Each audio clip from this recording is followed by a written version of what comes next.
Mites, राउंडवर्म्स, स्प्रिंगटेल्स, earthworms और ढेर सारे माइक्रो ऑर्गेनिजम्स मौजूद हैं हमारे मिट्टी में, जो मिट्टी के कार्बन और नाइट्रोजन को बनाए रखता है। लेकिन हमारे मिट्टी में इनकी मात्रा कम होती जा रही है, क्योंकि मिट्टी को जैसे रखना चाहिए वैसे हम उसे रहने नहीं देते।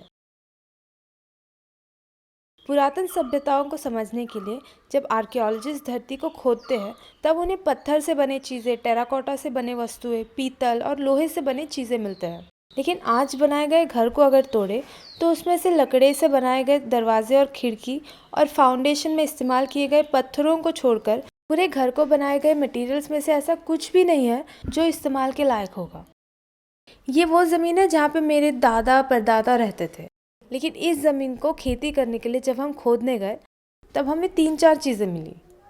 एक टेराकोटा टाइल्स, ढेर सारा प्लास्टिक और कांच ट्यूबलाइट के टुकड़े।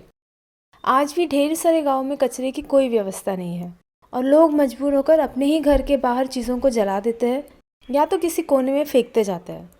मेरे दादाजी के समय भी यही होता था। लेकिन तब दादाजी ने ये नहीं सोचा कि उनके फेंके हुए चीज़ों से आने वाले पीढ़ी को दिक्कतें होगी। जब प्लास्टिक मिट्टी में मिल जाता है, तब वो मिट्टी के बायोडाइवर्सिटी को जीने नहीं देता और उनके गायब होने से मिट्टी का क्वालिटी कम हो जाता है। मिट्टी में कार्बन और नाइट्रोजन कम हो जाता है, मिट्टी का जैविक पदार्थ कम हो जाता है और यही मिट्टी के स्वास्थ्य को बरकरार रखता है।